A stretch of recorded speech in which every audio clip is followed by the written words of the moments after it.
Hey, what's up you guys? It's Six. Welcome back to my channel. So today's video is going to be a redraw from a very long time ago. And actually, if you were a patron, I put up a little poll for you guys to vote on which one you guys wanted to see me redraw, and it ended up being this little pink piece here. But I have a handful of other things that I can redraw in the future. So if you guys want to see another redraw and you want to be in charge of which illustration gets redrawn, feel free to go and check out the Patreon. You can join for as little as $1 and gain access to cool polls like that, as well as a bunch of other things. But anyway, like I said, it ended up being this pink piece here. So this is actually from one of my very first sketchbooks from when I ironically started taking art, I guess quote unquote seriously. I started getting really into like character design and like making OCs and stuff like that. And while I'd never really made any characters that had like a fleshed out story or anything, at the time of me illustrating them, I would kind of think about like, you know, what their names were, you know, what universe they were from, like if they were part of a show like Soul Eater or Naruto or something like that. I would think of like how they fit into like the scheme of things, if they were involved with any of the main characters, stuff like that. And just have a lot of fun with it, and then never came back to them again. I never do. I don't know why. I'll like make OCs, I'll get really invested in their story, and then unless they're directly involved with like my husband's characters and stories, I never talk about them again. I'm such a bad parent. It's terrible. So yeah. Anyway, like I said, you guys voted on this piece, so I decided to redraw it. Initially, I started out doing this piece digitally, which I often do for traditional illustrations nowadays anyways. However, the goal was actually to start and complete this illustration digitally. But I have noticed recently that I hate digital art right now. I am going through one of those phases where, as mixed media artists often do, where you do digital art for so very long that it just is horrendous and you don't want to do it anymore. You don't want to do it. It frustrates you to no end. I've been so nitpicky working digitally. I will fix just the smallest, stupidest things on an illustration. I will nitpick every little thing when it comes to me doing digital art. I will move the lips like a millimeter over. It's been awful. I've really not been enjoying digital art at all. I barely wanted to finish the line art for this piece when I had started working on it. I really thought for a while about scrapping it, and then immediately just going back in with you know, traditional art from the get-go completely, all 100%. But I was already about halfway done with the line art. I really only had to do the face left, so I was like, you know what, I will suck it up, I'll finish the face, and then I will print it out and work on this traditionally. And I am so very glad that I decided to do that, because it is so much fun. I am loving traditional art right now. I did like a full entire sketchbook spread yesterday. I don't do that. Even when I worked traditionally years ago, I did not make sketchbook spreads. If I made a sketchbook spread, it was a study page. It wasn't like personal art. It wasn't me drawing a sketch, being satisfied with it, and then trying to fill the rest of the page. I did that yesterday. I hate it because the whole spread is Edward Elric. My FMA brain rot will not go away no matter what I do. It doesn't matter if I start a new show or play a new game. It prevails. It's ridiculous. It's bad. Anyways, so I did the whole spread. I did a side profile? What? Me? No, I don't do those. Those are hard. Instantly. Seconds of me working traditionally. Bam, a side profile. Bam, I'm happy with it. How? What? How did that? I don't understand how that happened. But I really liked it. Problem is, it was in like the top left corner of the page, so I was like, I should keep filling this page with more eds. Why not? And then I did. The whole page, literally top to bottom, every single thing. I was doing like little backgrounds and like popping lyrics in there and stuff. I was being like full on filling this page and I was like, what's happening to me right now? I really miss traditional art, I think. I think it's like the tactile feeling of traditional art, something about it I just really, really missed. And I think that came from working on this piece, because I did that sketchbook spread after I finished this illustration. And I loved working on this illustration after I had finished digitally. Another thing, when I was working digitally, I was so miserable the entire time. I was like, this isn't, I mean, obviously, skill-wise, it shows some improvement from the original, but at the same time, I'm like, it's not fundamentally a better quote-unquote piece. It's not improved in a way other than like skill set wise, obviously, and it's in an entirely different art style. Obviously the initial illustration is trying to be very anime. That was my inspiration, and now I'm kind of somewhere in the middle between anime and semi-realism, which is frustrating because semi-realism is also, or already supposed to be an in-between stylized and realism, so how am I in an in-between of an in-between? I don't know. But anyway, so I'm just kind of like, you know, obviously it's a different art style, but I didn't feel like it was any better. I mean, I'm looking at it and I'm like, does this even, I don't know. And I was frustrated so much. I was looking at it and I was like changing the irises around the whole time, because I was like, well, I don't know which direction I should have her looking. I don't know if I should change her expression. I don't know if I should keep her, you know, like the vibe of the same expression or whatever, because there isn't really one. She's kind of just like staring blankly somewhere into space, and I can't tell if she's frowning or if she's smiling. Well, obviously she's not like smiling, but I can't tell if it's like a frown or if it's just kind of like a, you know, a neutral kind of expression. Her eyebrows are really arched. They're like a straight up semicircle. So maybe she's like surprised about something, or maybe she's just like relaxed, easygoing. I don't know. And the expression, I think, ended up looking a little solemn, because that's how I felt when I was working on it. I was very frustrated with it. I wasn't liking where it was going, but once I started working on it traditionally, I was like, wow, I love everything about this. It's like, it didn't even matter that when I was working digitally, I just hated everything about the line art. As soon as I started touching it traditionally, even as soon as I had it printed onto the sketchbook paper, I had taken out some colored pencils. I took a red one and a blue one because I didn't have exactly the right shade of purple to fill in the edges, because an annoying thing about my printer is if it's not a standard print size, it will automatically print with a border, and I can't turn the border off. Even in like the Epson iPrint app, it just deselects the option to print borderlessly, which is stupid, and I don't know why.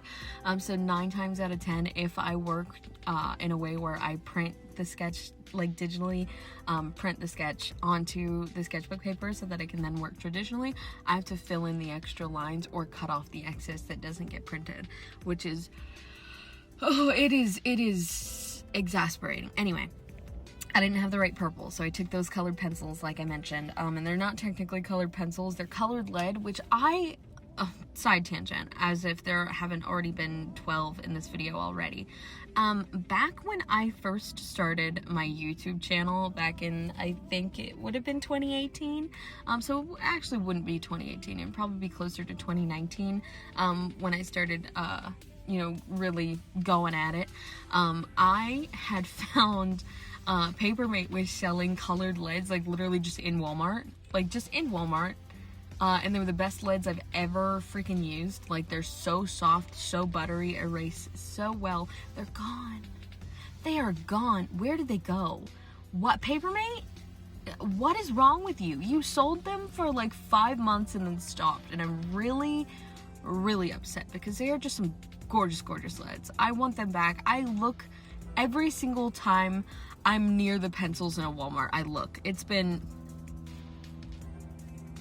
4 years, and they've never been there, but I look every single time because they're so good. I really should check like Amazon or something to see if Papermate sells them on there, but I'm convinced that they discontinued them for whatever reason. So if you did discontinue them, Papermate, I doubt you're watching this video, but if you are, send me some lead.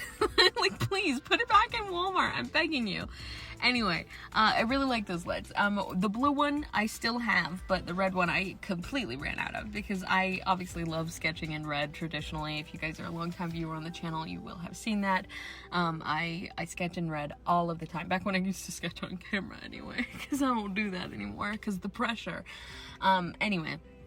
So I mixed those two leads together to create the purple, and as soon as I started doing that is when I was like, traditional art, yummy. I like traditional art.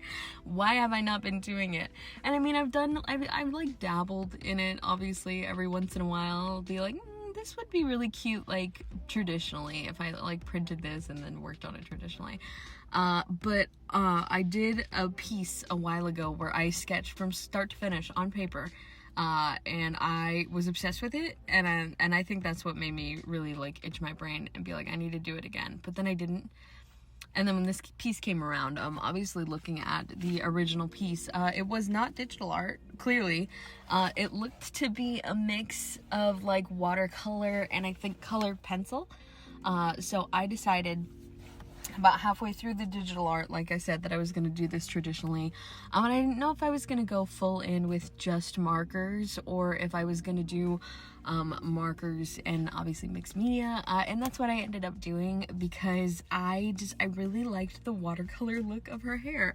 And I had the perfect hot freaking pink. It's not quite as neon as the original, but it is still a very vibrant pink magenta color that I very much liked.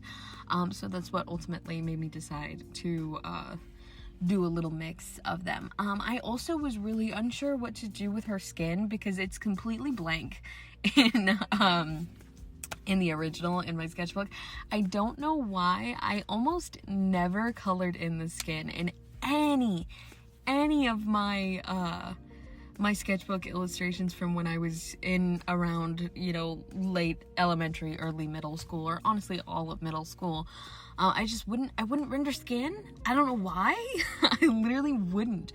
For any character that I drew, I would color in everything else. I would color the eyes, I would color the clothes. I wouldn't color skin. I don't know. I just left it blank all of the time. So I was like, should I do that or should I go ahead and render her skin? And I decided to go in with markers on her skin because I was like, it would look weird if I didn't. And I also don't want to use watercolor to do her skin because I'm very bad at mixing skin tones with watercolor, and it has been so long since I've touched watercolor in general. I'm not gonna do that and then risk not liking this piece. I want it to be a fun experience for myself. I want it to be kind of like a relaxing, you know, just easy time reworking this really old piece. So I did go in with markers, and I'm using a new sketchbook here. I think it's called the U Sketch. I'm not sure who it's by. It might be De La Rowney. I'm not 100% sure. I will hopefully put it up on screen here if I remember. But anyway, I got it at Target very last minute. I realized that I was almost out of pages in my what do you call it, the my Canson Mixed Media sketchbook, and it's $17 now. It's $17 now, and I don't have $17 to drop on a sketchbook for me to maybe sometimes do traditional art. So instead, I was already at Target for other things. I think, what was I at Target for? Probably coffee. I love Target. Target's really great. I didn't get to go to Target as a child. The minute I had my own car, I was like, I'm going to Target. I'm going to Target all the time, because Target charges stupid expensive for groceries, and what else is a little kid gonna need at Target? Anyway, so I love Target, and I go there anytime I want a little treat or if I want to look around and stuff. And so I just so happen to be at Target, and it's obviously August, so they had a plethora of back to school supplies. But in those back to school supplies, they actually had an art supply section. And I noticed they had a handful of sketchbooks, and I was like, you know what? $5 for a sketchbook? That's what the mixed media one used to be. It can't be that bad of quality. and I felt around on the paper, and a lot of them were terrible. A lot of them were really bad, really thin paper. Even like, okay, no shade to Mondo Llama, because I love their alcohol markers. They're actually really beautiful, really nicely done markers. That being said, their sketchbook paper, it was very thin and atrocious. Even the one that said it was heavyweight, I was like, heavy for who? A toddler? This is not heavyweight paper. And I know that heavyweight doesn't literally mean that it's heavy, but this was not thick paper. This was not thick at all. It was maybe the same thickness as very, very light cardstock. It wasn't great. But the U-Sketch one actually seemed pretty decent, and it had kind of the tiniest bit of a tooth on it. And I was like, ooh, interesting. It's like a lighter version. I would describe it as a lighter version of the Canson Mixed Media sketchbook. It's definitely not the same quality, but at the same time, I don't mind it, because working on this was actually really, really nice. I did tear out the first page and do kind of like a swatch test to see how it would handle markers and how it would handle watercolor as well, because obviously watercolor will rip up paper if it's not thick enough for watercolor. We all know this. It'll tear it to shreds. It'll be right nasty. But it didn't do the pilly nasty thing. I was really shocked. I thought it did at first, but I think that actually the pilliness that I was seeing in my initial swatch, because the lighter swatches didn't have it, the ones where they were more water-based, which if it's more water, you would think that it would cause more of a pilling. But the ones where it was like a more even mix of pigment and water, so a little bit of a darker color, it would have that. And I think that actually that wasn't the texture of the paper. I think somehow another pigment got mixed in with this paint, or maybe it has something to do with the fact that this pigment is 10 freaking years old. I literally bought this when I was still in high school, so it's really old. Almost, oh gosh, when would I have bought that? It's like maybe 7 years old, maybe 7. It is old. It's really old. Very long time. So it could be just that the pigment was, broken apart. Or I noticed later on that it's glittery. And I'm using this Sakura Koi watercolor kit. It's not a Sakura Koi watercolor. It's actually a Winsor & Newton watercolor from a tube that I had squirted on top of the like paint palette for the Sakura Koi kit. But I also have another set of Sakura Kois that are glittery. And it is very possible that I could have used some of those glitters on this watercolor kit. I cleaned it off, wiped it off entirely, but I guess some glitter got left behind, because this is not a glittery watercolor. It's just regular magenta Winsor & Newton watercolor paint. So I don't know how the glitter got in there, but it's glittery, and that could have also been the reason why the paper looked that way. But anyway, the reason that I mentioned that is because it actually handled it really, really well. I really thought it was going to get ripped up. I was scared to put all that watercolor down, but it went down beautifully. It was gorgeous. It did absolutely warp, but so does the Canson Mixed Media. It absolutely warps if you don't like tape it down and do what you're supposed to do with it. I don't really know what you're supposed to do with it. I'm not a watercolor artist. I am a screw around and find out artist. So yeah, it definitely warped. I'm gonna try to flatten it a little bit with some books and my scanner probably, I don't know. But I really like how it turned out. I'm honestly really, really happy with this piece. I tried to get some funky little angles in there for you guys to kind of show the process, kind of move things around. Oh, also that reminds me, I'm so sorry about all the freaking lighting changes in this video. I am working in a new kind of, I'd say a new setup. It's the same room, but I rearranged some stuff, and so now my back is actually against the window, and it was also literally sundown as I was filming this, so about halfway through, the sun was going down, and I also had to stop and eat dinner. And so the sun was gone, and so I had to pull up a fake artificial light, and I tried to keep the lighting consistent as best as I could, but I'm sure it looks crazy. Hopefully you guys don't mind that too much. But anyway, like I said, I am really pleased with this piece. It was really, really fun to work on. The paper was really interesting. Like I said, the watercolor I was really shocked by, but the markers also, I didn't like it at first when I started rendering with the markers, because I definitely can't render exactly the same way, because when it comes to layering on this paper, you will see kind of the edges of where you put color down a little bit. I wouldn't say entirely, but very slightly you will kind of see the edges, so you kind of have to be careful about how you go about laying your color down, laying your blending down, and make sure that it's intentional. Like my example area, I would say, would be around the forehead, like her eyebrows. How you guys know how digitally I normally bring that area together, because there is kind of a shadow between there. But the line of the edge of where I initially started wouldn't go away no matter what I did. No matter how much color I put down, would not lighten, would not blend out, which I don't entirely dislike. I think it looks a little bit different from how I would normally render with markers or even digitally. There's definitely some similar aspects there, but I won't say that I disliked it enough to not do it again. I really liked it. I liked how the colors went down too. Particularly, I noticed when I did her shoulder, both shoulders, that it just went down so smooth, no streaks, no nothing. I was like, what? That is so crisp. It's beautiful. That's what I expected the crescent render to do for me. I hate that sketchbook.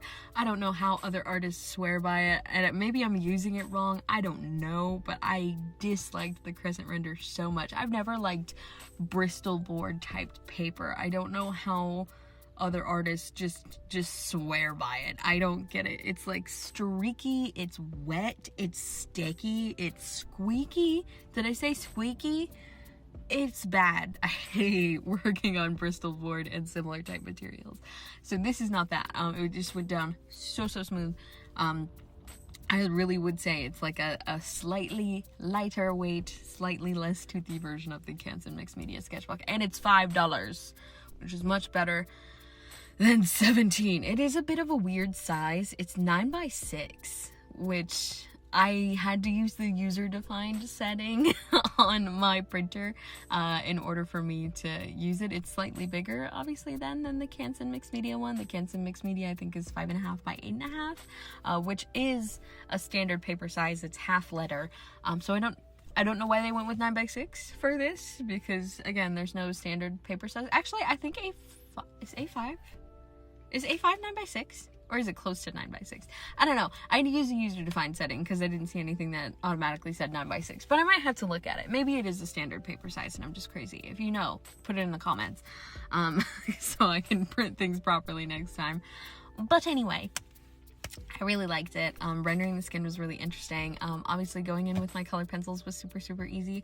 I think if I had to pick a favorite part of this entire illustration, it would be her lips or her eyes. I did her eyes mostly off camera because I've been rendering eyes a different way lately digitally as well, and I wasn't sure how to translate that to traditional art, because it actually does require when I'm working digitally to work all the dark and then put the light on top, and so I wasn't sure how to like do that traditionally. I know technically you're supposed to work light to dark when you're working traditionally, which was hard. It was difficult for me to work my head around trying to get that to work, so I did do that mostly off camera, and I like them still. I do think I still have that awkward kind of like staring into space moment, but I didn't want to change it too much, so I kind of tried to make it a little bit intentional.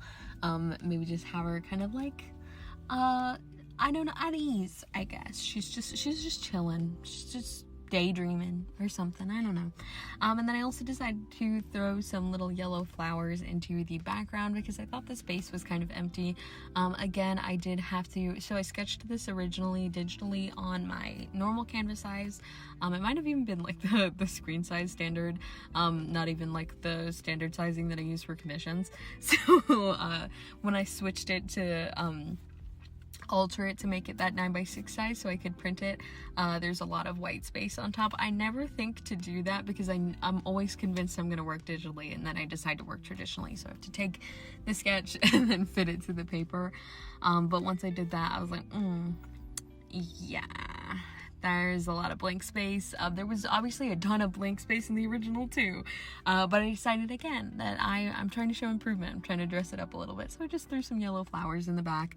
And for a while I thought about going over them with like lines to kind of define them, but my partner liked them abstract and I kind of liked them abstract as well, and I'm not the best floral artist, so if I were to go over them and kind of try to define them a little bit, it probably wouldn't have worked and it probably would have looked really bad and I would have been really upset at myself for ruining it the last minute. So I did leave it yellow, just blobby all on their own, and again I really liked it. But let me know what you guys think. Let me know if you guys want to see more redraws like this. Again, these are my really old illustrations. I was probably like 10 years old or 11 years old when I drew this, and it is so fun to go back to art that is literally over a decade old now. I'm 24 now. I'll be 25 in less than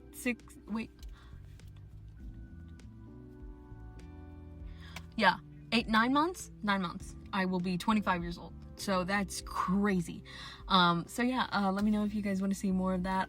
Also, again, if you want to vote to see which one I'm gonna work on next, be sure to check out the Patreon. I've got a ton of cool stuff on there. I've got monthly merch available. I've got poll options for voting on that merch. I've got poll options for voting on other stuff like this. I've got secret speed paints that you guys aren't gonna see anywhere else. I've got real-time versions of speed paints like this one. Sometimes I have a lot on the backlog that I need to get up on there. So there's a whole lot of content that is not up that will be up very soon. And just a ton of other cool stuff. You also get shout-outs alongside awesome people like Elise Thompson, Duran, Mandy, Sleeps, created by twins, Inky Moo Art, Sidewalker Art, Lucian at Crowboy Sketch, Fish Nor Flesh, Becky Scribbles, Akita Kai, and Watery Turd. You guys are awesome. Thank you so much for continuing to support me on Patreon. It means so much, especially considering the relaunch that I did back in April. It is just absolutely mind-blowing to me, because when I first opened my Patreon, some of you were on there, which if you were on there back in the beginning, I love you. Thanks for sticking around, especially through that 9-month break that we had. That's insane. But just the fact that I felt like I wasn't getting anywhere. I felt like I wasn't doing anything good enough, and that I wasn't like cool or interesting enough for people to like my Patreon. For so many of you to jump on and support my art and like actually be on like the sticker tier, because I didn't have anybody on there at first. Having people genuinely excited to receive my art in the mail every month and send me pictures. You guys, when you send me pictures, it makes me cry. Like, it actually makes me cry. I get so excited every single time seeing people get their stuff, seeing people excited to share it with others. It's like, what do you mean? That's my stuff. What are you talking about? It's just, it's such a, like, I don't know, it's like a mind-blowing, like, just really, I don't know, euphoric, I guess. It's a good feeling. It's really good, and it makes me super happy, especially considering just the last couple of years, how crazy things have been with art block and just so many stuff. Just, it's been a weird couple of years, so having you guys on there supporting me means so much to me. I'm not lying when I say that I love you guys and that I am so lucky and happy to have you. So, not only my patrons, but you guys over here on YouTube watching this video. I really appreciate and cherish you if you're still here after 26 minutes of me rambling. So, anyway, like I said, I love you guys so much. Don't forget to comment down below if you want to see another redraw or if you want to see another kind of video. I'm always open to your guys' suggestions. Believe me, I be needing video ideas sometimes. So, anyways, I love you guys so much, and I'll see y'all in the next one. Bye.